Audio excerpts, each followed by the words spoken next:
Hey, what do you say, ladies and gentlemen? Dan and I are excited to introduce our Buy Me a Coffee page. We've had a lot of listeners reach out and say, hey there, bub, we really appreciate what you do and want to support the show.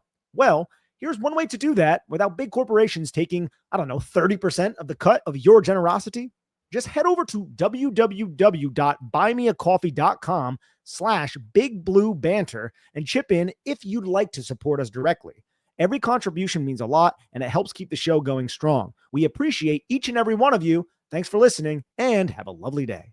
Welcome back. It's the Big Blue Banter, New York Giants football podcast. I'm Dan Schneier, joined as always my co-host Nick Falato. It's a loud intro. I'm a little bit excited today. I don't know why I'm excited. The Giants are 2-5, but I am excited, Nick, about the Giants' future. And I'm excited about the fact that it's a different level of 2-5. I was talking to my friend Will today, actually, about something totally different. And, he said the biggest difference for me this year versus the previous years when we've been 2-5 or some kind of bad record that pretty much precludes us from making the playoffs is that in those years, it was just a feeling of hopelessness and despondence, to be quite honest. No offense. Like, I know, Daniel Jones is finding success with the Colts, and I'm for it. Good for him. He looks great over there. But I never felt, and you never felt, like there was any real hope here. But this version of 2-5 definitely feels different. It feels like the record sucks, but there might be a future here for the New York Giants, and they might actually be moving towards something at some point. When that point comes, I don't know. So that's why I wanted to start today's show with that idea, and I'm calling it the Brian Daboll Conundrum, Nick. I'm calling it this because of two things. One, the relationship Brian Daboll has with Jackson Dart and the relationship he has on his development. And two, and this one I don't think is getting enough credit, but it really deserves it, the job Brian Daboll's doing right now offensively with what he has to work with, a rookie quarterback who has talent, but he's a rookie quarterback, and just about nothing at the wide receiver position with even not only just Neighbors gone, but Slayton now out too. And he designed his entire offense around Malik Neighbors last year and to start this season. In a blink of an eye, he's had to completely evolve his offense, change what he wants to do, move to more 12 and 13 personnel and heavier personnel packages. And he's finding success doing it, Brian Daboll. And he's working well with Jackson Dart right now. And that's the conundrum that we face as Giants fans as we move forward here, because he's doing a great job with the offense right now. He's doing a great job with Jackson Dart. And yet the Giants are 2-5 and they're not winning football games. And they've worked their way out of the playoff chase by losing games they should have won against the Saints and against the Broncos. And as we move forward, Nick, it's just something that's weighing down on me. And I think about it almost every day with the Giants when I consider it. Like, where am I at with Brian Daboll and the Giants? What does it mean moving forward? And what am I willing to sacrifice for the greater good of the Giants? And is that even for the greater good? Where do you stand on all this? Yeah, it's like, can we as Giant fans really stomach or even is Brian Daboll, can he sell at all that he should be here, right? I think he does have a selling point, and it is the fact that Jackson Dart is, and this is one of those things that we were a little afraid that we were going to find ourselves into, right? Where this coach might not be it from a head coaching perspective, but he has that rookie quarterback, and that rookie quarterback is going to perform in his rookie season. He's going to say, hey, look, that rookie quarterback's performing. I need another year. Let's fire Shane Bowen and bring someone else in. And you're not going to get a top defensive coordinator. You're going to get like the sixth guy. You're going to get Shane Bowen 2.0 possibly, unless you really take a risk. And does Brian Daboll want to take a risk? It's just further backing yourself, if you're the Giants, into a corner with Brian Daboll, who hasn't necessarily proven to be a good head coach other than 2022 when he won Coach of the Year.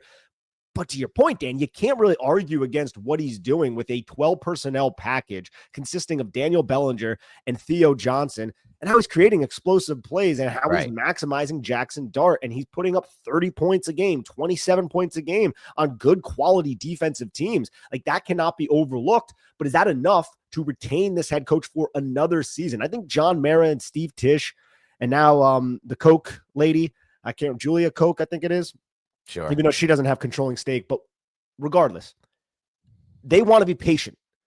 Can you continue to be patient with a head coach who is finding historic and innovative and creative ways not to seal the deal? That's the big issue here, is this coaching staff, they can't seal the deal, Dan. They consistently lose in these close, like, it's very rare that the Giants come ahead in these close situations in recent memory, right? Like the Chargers game is the one that really sticks out. They came ahead. And they sealed the game against the Eagles. Yes, and that was a statement win, and that was a statement. And now, if the Giants can go out, and we'll talk about the Philadelphia Eagles a little bit later, if they can go out and they can win in Philadelphia, that flips this narrative and that flips this script, and that gets the ship righted a little bit for Brian Daboll. But I think this is a conundrum is the best way to put it, man. And I'm glad we're discussing this because it's a serious discussion that we have to have.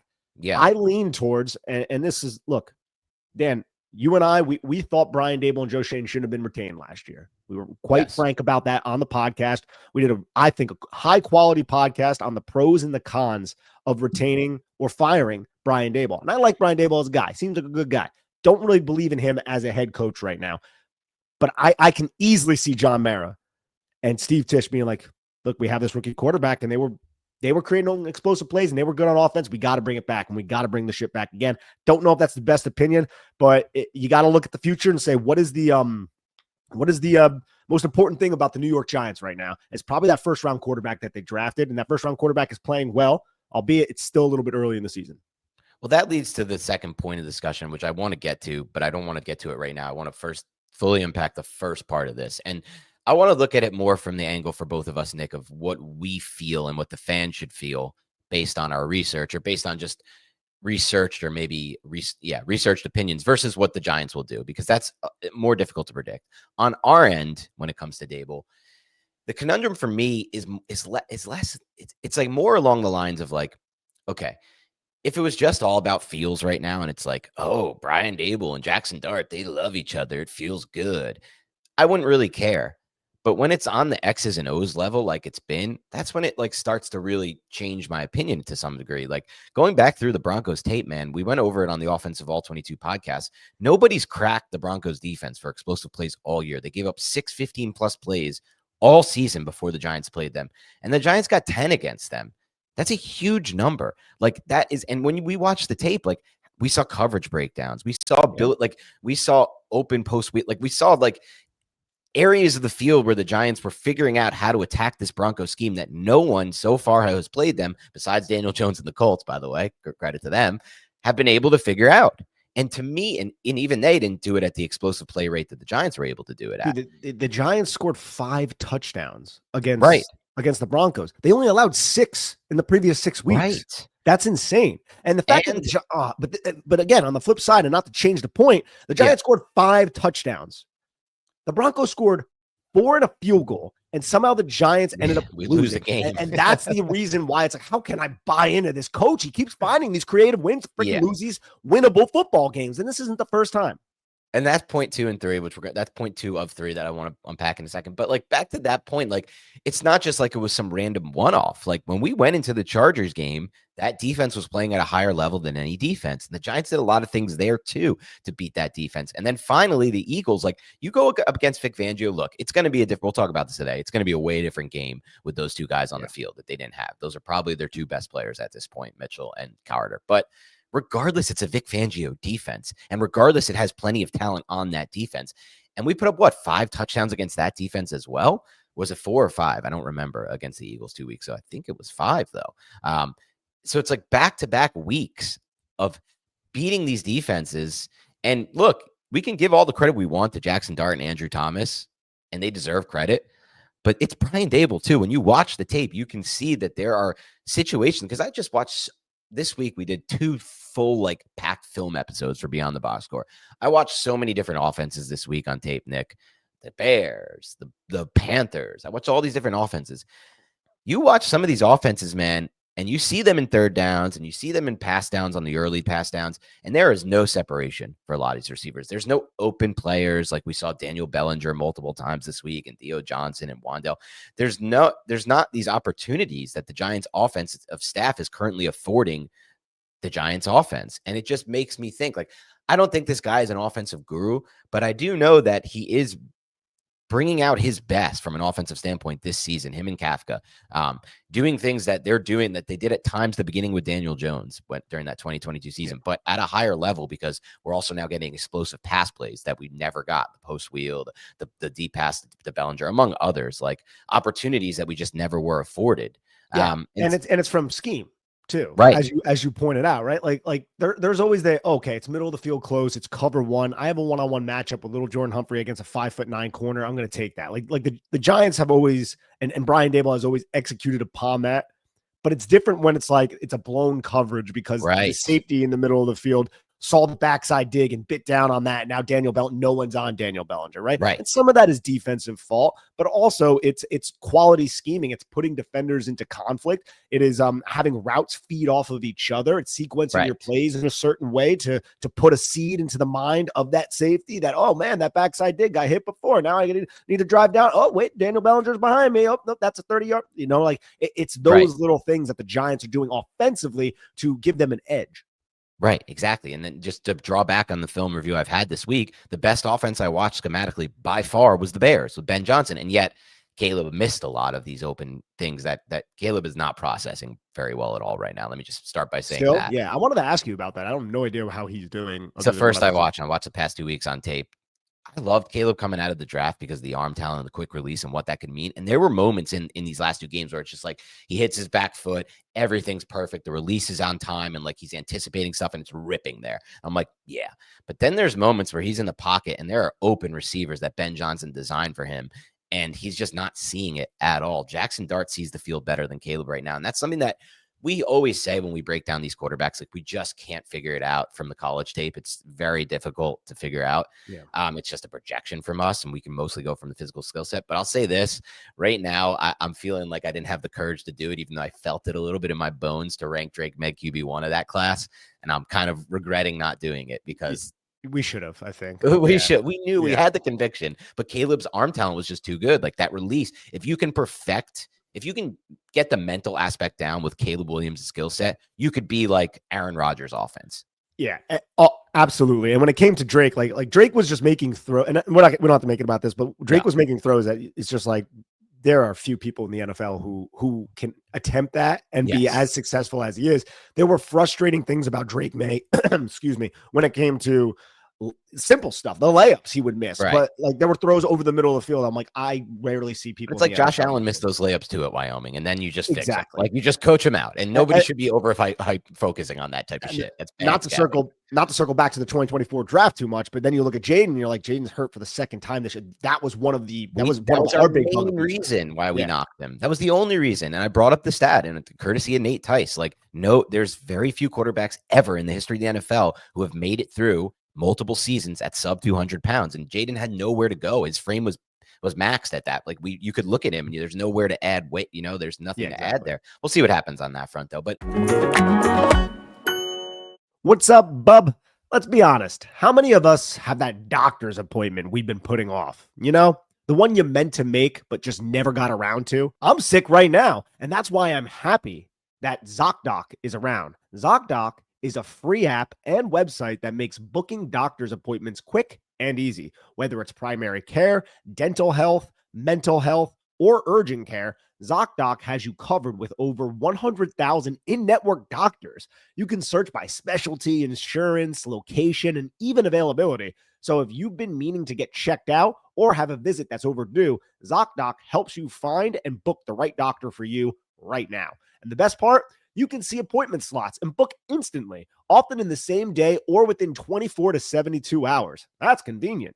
You don't have to wait weeks anymore. Plus, you can filter for specific preferences, like if you want a doctor who speaks your language or has hours that fit your schedule. So stop putting it off, ladies and gentlemen. Go to ZocDoc.com/banter to find and instantly book a top-rated doctor today. That's ZocDoc.com/banter. Again, Zulu, Oscar, Charlie, Delta, Oscar, Charlie.com/banter. Don't wait for a problem to get worse. That's never a good thing. Get the care you need when you need it. I'll be real with you guys. Selecting underwear is a burden of responsibility. This cloth, this material, it lives so close in proximity to the most personal areas of our lives. And that's why you need to find underwear that actually fits well, that is comfortable, that treats you with the respect that you deserve. And that's exactly how I felt when I discovered Skims. My personal favorite of Skims is the cotton 5-inch boxer brief. I've tried every boxer brief in the game, but this one finally nails it. They hit right on the thigh and actually stay there. No riding up, no bagging out, no awkward 5 p.m. wedgie that you need to adjust in front of a subway full of people. The fabric feels soft but durable, and it keeps its shape. Bottom line, I feel comfortable. I feel confident, and I don't have to think about my underwear all day. That's a win. If you've been sleeping on Skims Men, it's time to check them out. Shop Skims Men's at skims.com and let them know we sent you. After you place your order, select podcast in the survey and pick our show in the drop-down menu that follows. My point being, watching Ben Johnson scheme, I saw him do a lot of the things that Daboll does in this sense that I didn't see from the Panthers. I didn't see from a lot of these other schemes, which is those natural pick plays. And that to me is such like you make it, you use a route combination where you can't throw the flag because the receiver is technically running the route and he sells like he's running the route, but he's getting into a spot where he can create this natural pick, which creates the separation. And I've seen Daboll and Kafka do that all year, create explosives for the Giants. And I just really like what Daboll has done lately in the scheme. So that brings me to the next point, which is, okay, and do we have any history of it, a coach go from losing a lot of these big games that we've lost that he should have won to changing his ways and winning? Because that's the question in the Daboll conundrum moving forward. Because if we don't believe that, Nick, then we have to throw the rest of this out. I agree. I think this is, unfortunately, the Giants are more than likely, it's not mathematical, but they're more than likely out of the playoff picture. And right. I think this is what you're evaluating over the final part of the season here. Yeah. Is, do you believe in Brian Daboll from a sealing the deal standpoint? There's really not a lot to suggest that we should at this point. I think there's so much more to suggest that he can't than he could. Even though you have the 2022 season, you don't want to throw that out of the window. That was a long time ago. And the Giants have been bottom of the barrel ever since then. This season, There was a spark. This season, look, if they just were a little bit better coached, a little bit more disciplined, detail-oriented, Giants are in the thick of the NFC playoff race right now. And they're not because they turned the football over 5 times against New Orleans, and they allowed their defense to surrender 33 points on the road against the Broncos after even scoring. It's just mind-boggling. They scored 2 fourth-quarter touchdowns, and they still lost. It's incredible stuff. And one more thing, though, on the flip side of that, is the Giants are actually they have an offensive line, man. Like, they figured out this offensive line conundrum that they've had, right? This issue that they've had where they're at least in pass protection. Yeah, I don't love the run blocking, but yeah. I mean, they're diverse though. That's another feather in the cap of the coaching staff. That's coaching though, yeah. Like, they're very diverse, and it's also personnel, because the personnel is able to execute those assignments. I would say at an adequate to above adequate rate. I think. Okay. They ran the football very well against Philadelphia. That's a solid defense, even though they didn't have Jalen Carter. Running against Denver in Denver is different, and that's hard. And I would agree. I don't think they're a hoss of a unit right now when it comes to running the football, but it's still better, I think, than it has been in previous years. That's fair. And the main reason why I'm bringing this up is because of Kirk Ferentz's kid. I always get his James Ferentz, right? Ferentz, yeah. Assistant offensive line coach, and Carmen Brasillo, who they're picked by Brian Daboll. We chastised Brian potentially. Yeah, there's that as well. We could lose them, and I think for the first time in a long time, we actually have positive development on the offensive line that's been sustained for weeks now. Right. And I don't necessarily want to lose that kind of momentum, especially since this offensive line, depending on what the Giants do with Jermaine Illuminor, hopefully they do re-sign him. They have some young players here. Like John Michael Schmitz, he's not somebody that we're thrilled about, but I think he's playing better than he has ever in his career. Andrew Thomas, one of the best. John Runyon still under contract for another season. Got to figure out what the hell's going on at the other guard position. Because Greg Van Roten's like 35 years old, but he's acceptable at this point. You still have Marcus Bell. So the coaching on the offensive line is another I guess check in the box for Brian Daboll at this point. But there are a lot of other checks in the other box to suggest, like, can we actually go forward here? And that's why we're having this conversation. That's why it's a conundrum, because he was done. Like, we were. And I'm not saying we're back in on Daboll. I don't think either of us are at this current state of time. But it was buried and 6 feet underground for everyone. But the fact, like, for me, it's watching that Denver tape was really eye-opening for me, just what he was able to do schematically. But back to what you were saying, because I think you brought up a good point on the offensive line coach aspect of it. It's like, if they fire Daboll, we may lose Brasil, we may lose Ferenc, and that's or Ferentz. Is it Ferenc? We may lose James Ferentz, and then that's like a potential step back for a unit that we can't afford step backs for. And on that note, Nick, I said this on Twitter yesterday, and I stand by this. I will be furious. I will be as furious with this franchise as any one decision they've made in the last decade if they don't pay up. And now they've done it. They have no option. He should have got ahead of it, Joe Shane, but maybe Illuminor didn't want to do it because he wanted to bet on himself, which is fine. But I don't give a flying F. They need to pay him.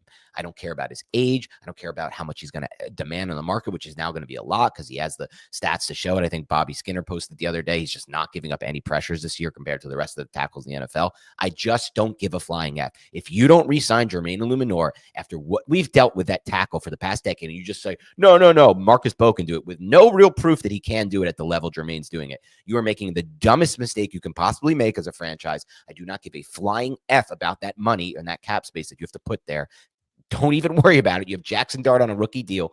Pay that man the money and make sure you do it. But the flip side of that, Nick, is another free agent on the offensive line is John Michael Schmitz, who you did say is playing, and he is playing the best football of his career. But if he doesn't play this week, and we'll see what happens on that front, we're going to get a 2-game sample size of Austin Schlottman, a 2.5-game sample size of Austin Schlottman. And I'll be honest, man, I didn't see much of a drop-off last week going from Schmitz to Schlottman. And I think that right there is the deciding factor for me on if I want to pay John Michael Schmitz or not.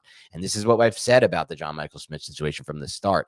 Is he going to give you above average play? Because that's the only reason he should ever be worth drafting at that spot. And more importantly, that's the only reason you would ever consider paying him to have a second contract here.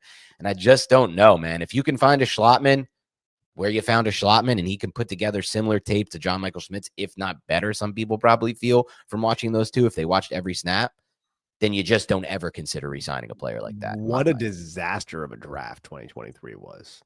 Disaster. Yeah. Nightmare. Like John Michael Schmitz is the golden boy of that draft. And he's somebody that we're like, well, Austin Schlottman really isn't that big. You know what I'm saying? Like that's bleak. That's bad. That's bad. But yeah. But yeah, this is it's going to be a tough decision once again after a year where we all thought, like I thought Brian Daboll was going to be gone last year. Same. Jackson Dart, look, this was the thing where like you're going to draft the quarterback. Do you really want to get rid of the coach after he's comfortable in the quarterback? Put the quarterback through that. I would say it's to Daboll's credit, he is one step beyond that to keeping his job. And what I mean by that is, he's at least designing it's not just Jackson Dart looks good. The offense is maximizing Jackson Dart. Yes. So he's at least doing that, Brian Daboll, right? But I still look at the situation. I'm like, if there's another coach available, it really depends on who is available. And hopefully John Mara and the New York Giants organization, they're going to have a finger on the pulse of who wants to come here and coach. And if there's an offensive mind who wants to work with Jackson and they'll be aware of all of that, I think that factors into it as well, which isn't a great thing. But at this point this is going to be 4 complete years now with Brian Daboll, 3 losing seasons, more than likely. It's a tough sell, but we also know that, and again, we're talking about us though. For me, I look at it and I evaluate this basically half by half, even quarter by quarter at this point. I'm not a big Brian Daboll fan when it comes to his head coaching ability, just because he hasn't proven it in a very long time, as we've kind of discussed ad nauseum on this podcast. But I am willing to at least watch how these games unfold and see if they can maintain this level of offense. If this isn't, it's not a one-off at this point. It's been, I would say, 4 games consecutive. You got to throw the Saints game in there too. The Saints game, they were moving the ball. They just did stupid crap to kill us, which is still so frustrating to me. I mean, and they're doing without any receivers. It's really, that part of it is so cool. Let's say the Giants win like 5 games, Dan, right? And it's the same stuff. They finish in the top half of the league in points for. They're scoring points. Their defense is, run by Shane Bowen, so it's giving up some points, and they're blowing some games on the defensive side of the football. But you see like maybe one more instance of like the Giants really sealing the deal. And it's like we're one of those games where we get on the podcast and we're hyped. And then the other wins are just like, they beat up on the Raiders. And it's like that, right? I don't know if I could sit here and come on the podcast and be like, we got to bring Daboll back just because of Jackson Dart. No, I don't think that will be the case. Right? I think for him to keep this job, it's not about making the playoffs at this point at 2-5. It's highly unlikely, as we've talked about mathematically, unfortunately. It's about having more wins like that Eagles win and like that Chargers win, specifically like that Eagles win. Like if he can have some more defining wins, and there will be opportunities on the schedule. The Bears are a potential playoff team. They could potentially knock them off. You beat the Lions. That says a lot if you can do that. The Packers, like there are plenty of opportunities left on this schedule. Cowboys is now going to become a big game for them. The second Cowboys game, potentially Washington. We'll see what happens with that team. They're not trending in the right direction by any means, but he has it's like how many of those can he pull off? I think will depend on what it will determine. But like for me, like the last part of this, and we'll get into some preview of the Eagles. We did it a couple weeks ago, so it'll be a little shorter. But the last part of it for me, Nick, is the question that I see circulating around Giants Twitter, and I wanted to get your take on it because I actually haven't heard it yet at all, and I don't think we discussed it all on the pod, which is, do you think, because I don't know how you stand on this, let me get to it. Do you think that moving on from Brian Daboll, if the Giants choose to do it, could potentially be a net negative for the development of Jackson Dart? Or do you believe that there are plenty of talented offensive coaches who could not only work with Jackson Dart, but who can get a lot at or maximize him just like Daboll did, maybe in other ways? Because that would then tend to believe or lead me to believe that you believe Dart is so good that he's basically coach proof. Yeah, it's tough to say. I think there are certainly coaches out there who could screw up that situation, because it does seem like Daboll and Dart have a very good relationship, right. And the interpersonal relationship of a coach, especially one who is offensive minded and his young quarterback, that's vital. That's crucial. Yep. It's very important. And that is a check in the box for Brian Daboll. That doesn't mean another coach cannot come in here. And it does seem like Jackson Dart has the type of personality where he's coachable and he could work with a bunch of different people. At least that's what it seems like from the outside. I don't know. So I would say I don't really have a firm answer either way, because I think it really would depend on who they would hire. I think it's certainly possible that it could be a smooth transition, but that's not guaranteed. You're talking about an entire new offense that Jackson Dart needs to learn, a new vernacular that the entire offense needs to come together on. That could also help him, though, because it could be a more simplified offense for Jackson Dart. So it really, I don't think it's a yes or no answer. I think we'd have to see who the individual was that they were bringing in, and all the variables that would pertain to that individual and his relationship with Jackson Dart. Yeah, it's an interesting question, because that's part of the conundrum for me. It's like, do you want to walk backwards with the development you've had with Jackson Dart? I believe that, I'm not as scared of this maybe as others are. I think that they could bring in a coach that could be fine for Jackson Dart, maybe in some ways better, but I also don't think I'm with you. I don't think it's a guarantee, and I really want to credit what Daboll's done to develop Jackson Dart, and not just that, the schematics behind it as well. So it's very interesting from that standpoint. It's like, do you prioritize as a franchise what's more important to you as a franchise, right? Like the development long-term of your quarterback, that's potentially your franchise quarterback, you hope is your franchise quarterback for what, 10, 15 years of your life after this? Or do you prioritize trying to get somebody in here right now who could maybe give you a better chance of closing out these games that you continue to lose? And that's a tough decision, I think, for any franchise. And I even think it's more broad than that, though, too. It's bringing in just somebody who's going to have a much smoother operation, somebody who's going to be better prepare their players to not make these backbreaking mistakes, right? To know what to do in those really crucial, vital moments. And I'm not saying Brian Daboll's inept at that, but it seems like a lot of the times when the Giants find themselves in those positions, they come out on the wrong end of it. And at some point, you got to be like, all right, coach, why is that happening? Yeah. All right. Let's transition into a little bit of preview. We did this 2 weeks ago. Obviously things have changed since that game. We got that game entirely wrong. Giants-Eagles, the first game. We got last week entirely wrong. This is the worst year, or you've been better on it, but I feel like my feel for these games have been been worse than it's ever been. I mean, this Giants team is more unpredictable than they have ever been, in a good way, because they win some of the games. They have a rookie. They have a rookie quarterback too. It's a little bit hard to know how he's going to respond to a lot of this stuff. For sure. But even like just schematically, like last week, there was no way I could have predicted the Giants put up 30 against that Denver defense with no receivers. Like that, those types of things are just like very hard to predict in the same sense, as sad as it is. I never thought the Giants defense would give up 30 plus to Bo Nix in that offense. But again, they kind of did it until they did. It's just like so insane that they had shut them out until the middle of the fourth quarter or whatever the heck it was. But in this game, I posted this on Twitter, Nick, to me, it's hard for me to just not look at it and be like, it is an entirely different matchup than the first Giants-Eagles. And not because this is in Philly and this isn't, and that was in New York, but because Jalen Carter wasn't playing in that game against the Giants, and he is Dexter Lawrence level impact. More so, I think, because Dex is not being utilized well in Shane Bowen's off defense in an even front. And then 2, Kenyon Mitchell wasn't playing. And that doesn't matter as much to me because I feel like we didn't really like our game plan last week didn't really involve Patrick Surtain all that much because we don't have receivers to really challenge Kenyon. But then on the flip side, it's like, Adebo's probably not going to play. I don't know about Holland, but Adebo is not going to play. That means Banks is on the field or worse, or for me at least. Like, I don't really I'd rather Banks than what's behind Banks. So that's where I get a little bit more concerned because the Eagles, I watched them on tape this week, Nick, against the Vikings. That was by far and away the best passing game they've had all season. They finally looked like they were doing stuff like creating these 2 deep overs for Devontae Smith with good scheme. It was like, okay, they finally figured shit out a little bit from a schematic standpoint, which worries me because they didn't have it figured out their first week against the Giants. Will they have a better scheme to attack the Shane Bowen defense time 2 around? Probably, right? Most likely it's Shane Bowen. There's not that much to pick apart. He's rushing 80% of the time, playing cover 1 or so. I'm a little bit concerned about this matchup for sure. As am I. I mean, Jalen Hurts just went off for 326 and 3 against the Vikings. AJ Brown got right, went over 100.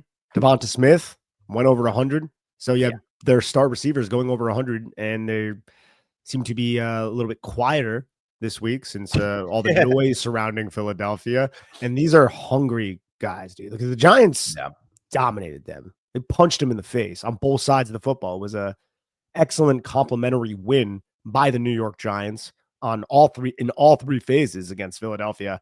And I think they're going to be hungry at home against a beat up Giants team. And I'm not optimistic about this matchup. And this could be one of 2 things. It could be, holy crap, the Giants swept the Eagles. That's insane. And that would just completely flip the narrative of what's going on right now. Or it could be, excuse me, it couldn't get any lower. One of those things. It's like, wow, the carryover from that Denver blown loss, that blown win that was in the freaking hands, that loss, that really carried over into this week. And the injuries the Giants had is just too much for them to overcome. And Philadelphia just embarrasses New York. Could be that as well.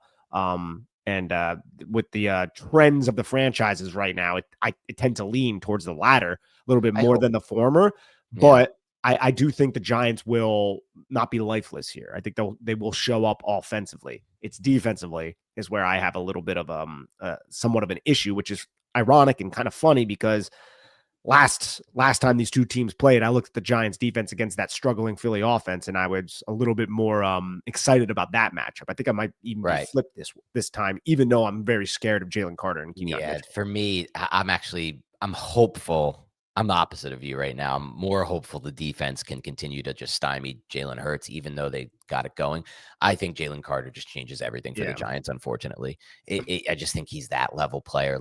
We don't have first of all, everything we're doing to me is around the line of offensively is dependent on what we're doing in the middle of the line of scrimmage. And facing a guy like Jalen Carter who could potentially blow up all of that. I'm telling you what they're going to do, man. They're going to try to hit the outsides again. The Giants have had success running outside, and they're going to. And they ran crack toss twice against Philadelphia Eagles. It went for 12 yards and it went for 8 yards. But Philly's going to know that. They know that. Philly is going to know that. I mean, they can't do the middle. They have to run crack outside runs. Little Jordan Humphrey, you're going to see 89 lined up basically where the tight end is. And everyone's going to be like, come on. Now, the Giants run a lot of boundary stuff to the outside. They did a lot against the Denver Broncos towards their double Y set, so towards their super strength. And I expect them to do that as well. But again, I think Philadelphia is going to have a much better beat on what the Giants are doing from a rushing attack standpoint. Again, I don't want to sit here and say I'm more optimistic about the Giants because I'm not really optimistic about either right now. And a lot of it is because I think Philadelphia has this thing in their gut. Another thing defensively that the Philadelphia has going for them is Nakobe Dean returned last week, played 31 snaps for the Minnesota Vikings. So now you're going to have Dean and Zach Bond back there, and then they can use Jahad Campbell, the rookie they drafted out of Alabama.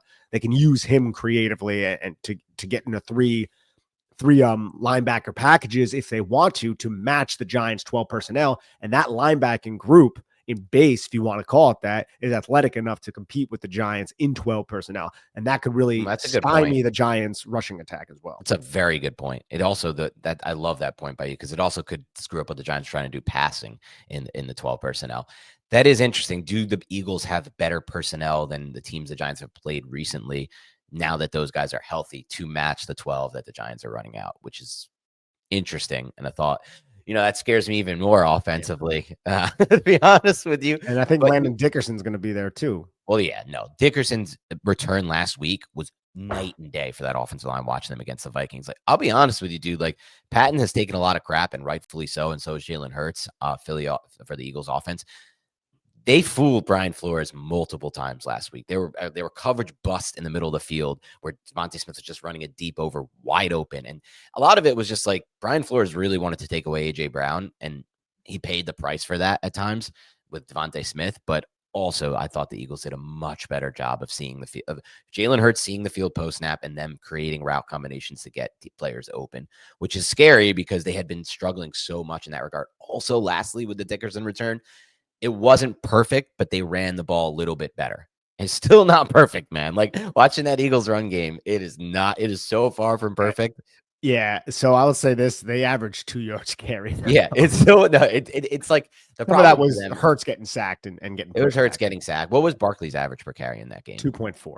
But Tank Bigsby had an 11-yard rush. Yeah, I felt like Barkley had some moments, but he had a nice 9-yard gain. Barkley. Yeah, he also has moments though where he does the Barkley thing like you saw with the Giants. It's sometimes tough for him when it's not blocked up perfect for him. It's sometimes tough for him to figure out where he wants to go, and it takes him a while. And that's why we had a lot of those plays with the Giants. I mean, it is what it is. I mean, no disrespect, but I watch a lot of running backs. Nick, I don't think Barkley's the best running back in the NFL by any means. I never really did. I know he's the most explosive back, I guess, still, but best as far as playing the position goes, like processing runs, it just doesn't feel close to me. As for the Giants offense, look, continue with your 12 personnel package. I would try to just hit outside the numbers whenever you can catch them in cover 3 or cover 4. It's something that the Vikings had a lot of success with Jordan Addison. Watching that tape, you saw Jordan Addison get hit outside the numbers like the entire game, right? Yeah. That's something the Giants had success with as well. So Darius Slayton, hopefully he'll be back. It looks like he's trending in that direction. I think he practiced limited on Wednesday. So Darius Slayton, Wandale, and little Jordan Humphrey outside the numbers, quick game, attack Adoree Jackson, attack Keely Ringo, and then try to create those explosive plays off the play action that the Giants have done over the last 3 weeks. Really, if you want to include the Saints game, it wasn't as prevalent there, but especially against Denver. So that would be the recipe for success. Just are you going to have the time to do that? That's right. The big thing. I think the Giants with Jalen Carter, you'll probably see a lot more Pony and the tight end. You'll bring Daniel Bellinger in behind the other tight end in 12 personnel sometimes to help out with Jalen Carter at times. I think the Giants will have a heavy focus there, but that can allow like Jalix Hunt and some of those other players to feast. Yeah, and on that front, I will say one thing, just having watched the tape, one takeaway I'll give. I felt like, and I have it in my notes, the 34-yarder from Jordan Addison was Justin Jefferson drawing 3 defenders on the play. Some of those freebies, like there was a 6-yarder right after it. It was cornerback was an off coverage. I wrote inside leverage. The one safety for the Eagles was literally stacked over Justin Jefferson on the other side, and the other safety was just like rotating middle of the field. And that was how it was 3 more other times. Like, that's not going to happen for us. There's nobody. Vic Fangio is not rotating a safety to play cloud coverage over any of our receivers. And before we get out of here, to that point, what we were talking about previously, Brian Daboll can realistically also say, like, dude, I don't have I have Malik Neighbors and Jackson Dart for a half. Could you imagine what I can do schematically with Malik Neighbors? And there is some merit to that. Yeah, there is definitely merit to that. There's no doubt about it. And, people have discussed, last thing we'll say before we do a quick score prediction is people have discussed with me, Nick, like, is it maybe a better thing that Malik Neighbors got hurt for Jackson Dart's development because he's not forcing it to one player? No, it's not. It's not in any way and I just wrote back because there's no proof that Jackson Dart wouldn't be progressing through his reads even if Neighbors was on the field. You can't say that. That's just speculation. What we know for a fact is, one, defenses are not scheming around neighbors like they would be. And like I saw for Justin Jefferson, and that changes everything. It would open up so much more for Jackson Dart on the other side. 2, neighbors would be making sick plays and catches for to bail Dart out of some throws that aren't his best throws. And he would be getting open vertically. Like, it is not even remotely close for me, that discussion. I won't even entertain it personally. I respect it and I understand the idea behind it. But I'm not for it at all, unfortunately. And it is what it is for the Giants. It just sucks because, like, if Dart had neighbors, man, we could be talking about an even crazier start to his career. I know, man. I know. But it's our life as fans. Anyway, let's do a score prediction here. We were completely wrong last week with our Broncos prediction, just despicably wrong. What did we say? 30 points total or 27 points total, and it was what, 65? So let's see if we can do better this week. I think so. I think we will. And so my score prediction this week, Philadelphia Eagles will win this game. I'm going to say 32. I think the Giants will be competitive. I'm going to say 32-27. Okay.